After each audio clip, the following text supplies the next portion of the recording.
हे सुदर्शन, शक्ति त शक्ति नै हुन्छ, ऊ साकार पनि हुन्छ र निराकार पनि हुन्छ। तर तिमीले बडो सतर्कता अपनाएर भगवान शिवको बाहुबाट शक्तिलाई कैयौं भाग गर्नुपर्छ, त्यो पनि यस प्रकार कि भगवान शिवलाई यसको आभास पनि नहोस्।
जुन सुख हजुरले मलाई दिनुभएको छ, जुन सम्मान मैले पाएकी छु, जुन संसार हजुरले मलाई दिनुभयो, त्यो मेरो दृष्टिमा सबैभन्दा श्रेष्ठ हो, सबैभन्दा उच्च छ। हजुर सर्वश्रेष्ठ हुनुहुन्छ। हजुर मेरो सर्वस्व हो, मेरो ध्यानको केन्द्र हुनुहुन्छ। मलाई त केवल यति मात्र थाहा छ स्वामी, अरू केही पनि होइन स्वामी, अरू केही होइन। हजुरदेखि अलग रहनु मेरो लागि सम्भव छैन। हे कैलाशपति, म त्यहाँ गएर हजुरलाई बोलाइहाल्नेछु, या म स्वयं फर्किनेछु।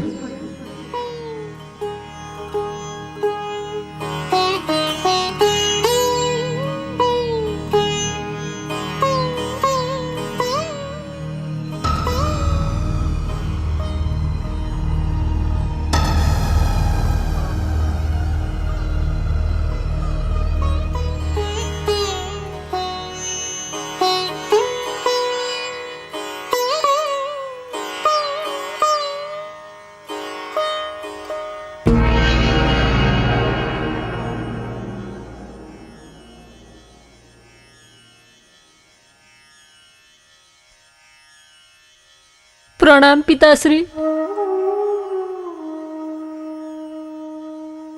तपाईले त मलाई आश्वासन दिनुभएको थियो र उहाँलाई पनि आश्वासन दिनुभएको थियो, अनि फेरि यो सब के भयो? पुत्रवधू, यो संसारमा सबैले कर्मको फल भोग्नै पर्छ। तिमीले सत्य भन्यौ, अहिले त दक्षको आयु शेष छ। उसले आफ्नो अहंकारको दण्ड पाइसकेको छ, किन्तु अब उसले आफ्नो पुरानो रूप पाउन सक्दैन, किनकि उसको रूप त शरीरबाट अलग भएर। त्यसो भए उहाँको प्राण कहिले फर्के आउने छैन? दक्षको प्राणको ल देवादिदेव भगवान शिवको मुठीमा कैद छ पुत्रवधू। तर भगवान शिव त होइन पुत्रवधू, तिमी जाऊ, दक्षको शव नजिक प्रतीक्षा गर। म त्रिलोकनाथ भगवान विष्णुलाई लिएर देवादिदेव भगवान शिवकोमा जान्छु।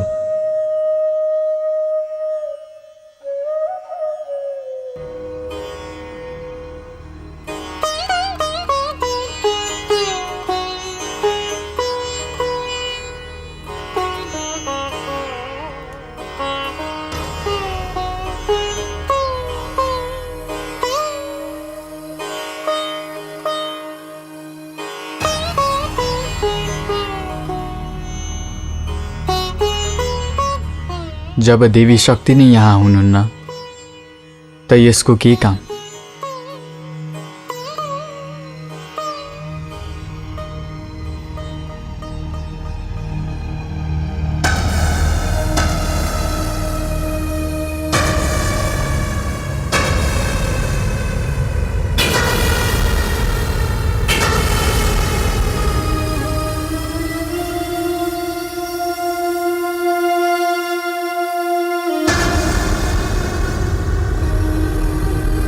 त्रहिमाम त्रहिमाम त्रहिमाम।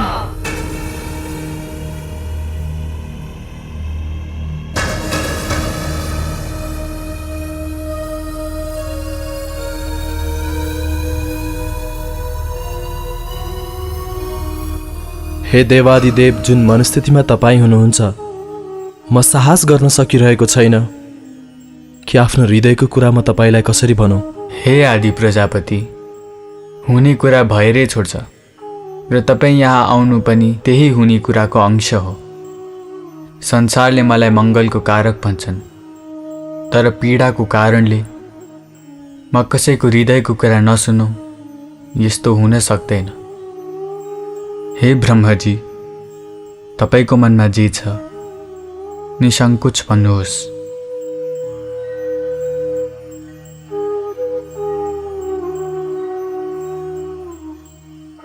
हे देवादिदेव, आदि प्रजापति यो समयमा हजुरलाई केही भन्न चाहनुहुन्छ, केही माग्न आउनु भएको छ। उहाँलाई भय छ कतै संसारले उहाँलाई स्वार्थी नभनोस्। होइन पद्मनाथ, हामी त्रिमूर्ति मध्ये कोही पनि यस्तो छैनौँ जो आफ्नो स्वार्थको लागि लोक कल्याण गर्न छोडोस्। तपाईँले पनि त देवी शक्तिको कयौँ भाग गरेर उहाँको शरीरलाई मेरो अङ्गालोबाट मुक्त गरिदिनु भयो। म तपाईँको विरोध पनि गर्न सक्थेँ, तर मलाई ज्ञात थियो यो कार्य तपाईँले लोक कल्याणकै हितको कारणले गर्नुभएको हो, किनकि म स्वयं देवी शक्तिको दिएको त्याग गर्न सक्दिनँ थिएँ। ब्रह्माजी, तपाईँको मनमा जे कुरा छ तपाईँ निसङ्कोच भन्नुहोस्। देवादिदेव, मैले आफ्नो पुत्र दक्षलाई पुनर्जन्मको आश्वासन दिएको थिएँ, यद्यपि ऊ अलिकति पनि क्षमाको योग्य त छैन। तथापि यदि मेरो वचनको लाज रह्यो भने त किन नहुनु? कहाँ छ उहाँको प्राण? देवादिदेव, तपाईँको क्रोधले भरिएको मुठीमा छ उसको प्राण।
हे देवी परमेश्वरी, पति पत्नीको यो आत्मीय सम्बन्धले सारा सृष्टिलाई चकित गरिदिएको छ। यो संसारको सबै नर अनि नारीको लागि यो सम्बन्ध प्रेरणादायी छ, मार्गदर्शन लायक छ। तर हे देवी परमेश्वरी, के अब भगवान शिव यसै प्रकार समस्त लोकहरूमा भ्रमण गरिरहनुहुन्छ? शिव त मङ्गलमूर्ति हुनुहुन्छ। यदि कैलाश फर्किनु भएन भने त सम्पूर्ण मङ्गल कार्य नै अपूर्ण हुन्छ। होइन देवी, यस्तो हुनै सक्दैन। हाम्री गौरी एकदमै शीघ्र गिरिराज हिमाञ्चलको घरमा जन्म लिँदैछिन्। के भन्नुहुन्छ देवी महाकाली? तपाईँले सत्य भन्नुभयो परमेश्वरी। भगवान शिव र गौरी दुवै गिरिराज हिमाचल र उहाँको श्रीमती देवी मेनालाई, देवी गौरीलाई उहाँको कोखबाट जन्म लिने वरदान दिइसक्नुभयो। हे देवी परमेश्वरी, तपाईँको लीला अपरम्पार छ।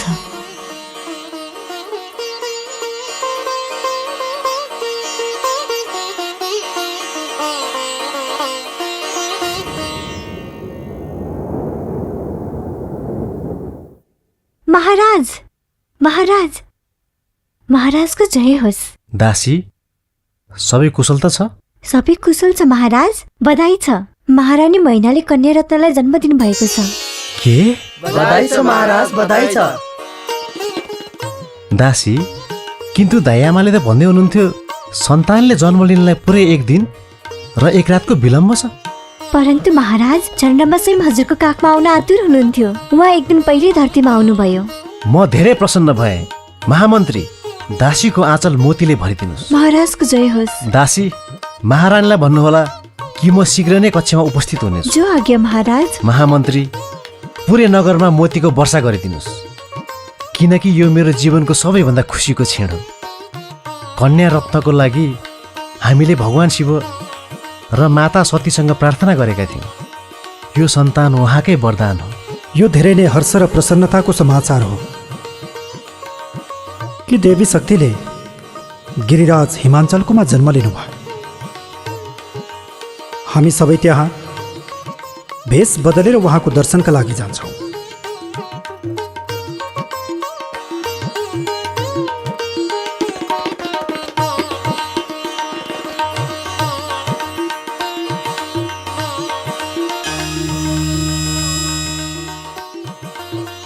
हे महादेवी, संसारको कल्याणको लागि देवी भवानीले हिमाचल पुत्रीको रूपमा जन्म लिइसक्नु भएको छ।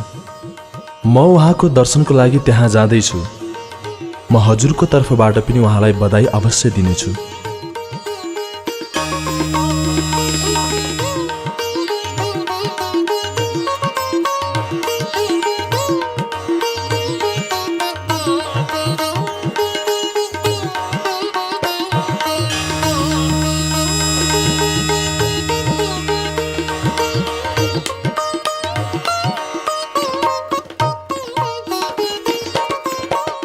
हे देवी लक्ष्मी,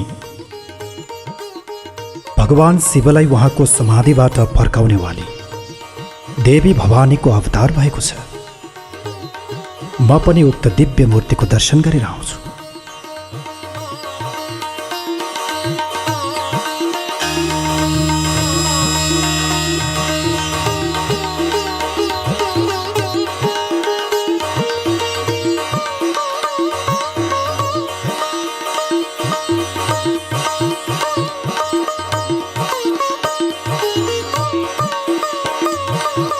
महारानीजी, महारानीजीको जय होस्। महाराज आउँदै हुनुहुन्छ। बधाई छ महाराज, बधाई छ। तपाईहरू सबैलाई पनि बधाई छ। बधाई छ महाराज, बधाई छ। आज म धेरै नै प्रसन्न छु। तपाईलाई पनि बधाई छ।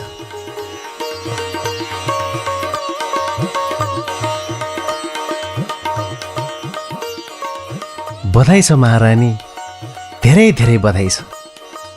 तपाईँलाई पनि बधाई छ महाराज।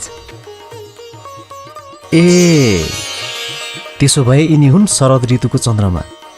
महारानी, हाम्रो यो चन्द्रमा जस्तो पुत्रीको दर्शन गरेर म त धन्य भएँ। तपाईँले भगवान शिव र माता सतीसँग सती जस्तो कन्या माग्नु भएको थियो होइन? हजुर महाराज। नारायण नारायण। देवर्षि नारद, प्रणाम देवर्षि, तपाईँलाई स्वागत छ, आउनुहोस्। प्रणाम देवर्षि। आयुष्मती बाबा। देवऋषि नारद, कस्तो उचित समयमा तपाईँ यहाँ आइपुग्नु भयो। तपाईँको दर्शन गरेर म धन्य भएँ। होइन पर्वतराज, धन्य त म भएँ यिनको दर्शन गरेर। पर्वत पुत्री पार्वती सौभाग्यको सम्पूर्ण संसार लिएर तपाईँको घरमा अवतरित भएको छ।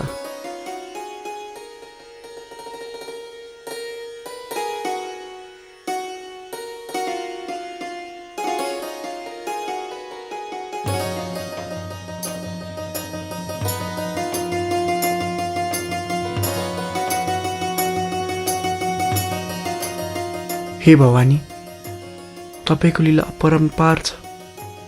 उहाँलाई त थाहा पनि छैन उहाँको घरमा सती यस्तो होइन, स्वयं सतीले जन्म लिएको छ। नारायण नारायण। कस्तो कस्तो विभूतिहरू दर्शनको लागि बाहिर उभिएको छ। पर्वतराज, एक से एक श्रेष्ठ दर्शनार्थी तपाईँको पुत्रीको दर्शनको लागि तपाईँको द्वारमा उपस्थित हुनुहुन्छ। कृपया एक एक गरेर उहाँहरूलाई भित्र आउन दिनुहोस्।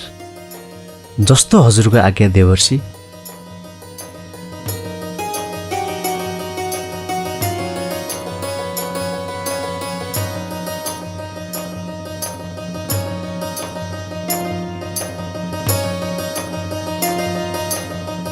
प्रणाम ऋषिवर।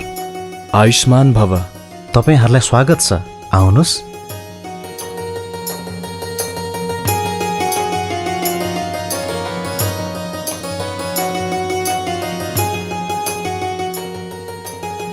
पिताश्री ब्रह्मा।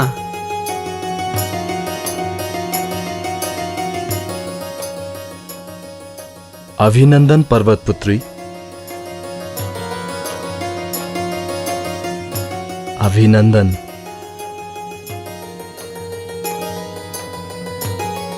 आज्ञा दिनुहोस् महाराज। जस्तो हजुरको इच्छा, हिँड्नुहोस्।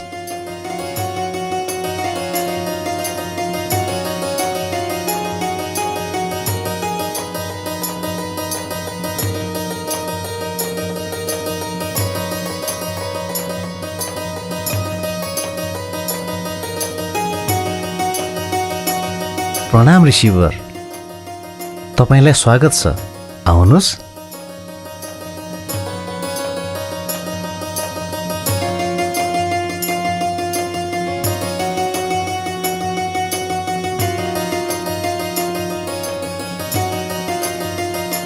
नारायण। प्रणाम देवी।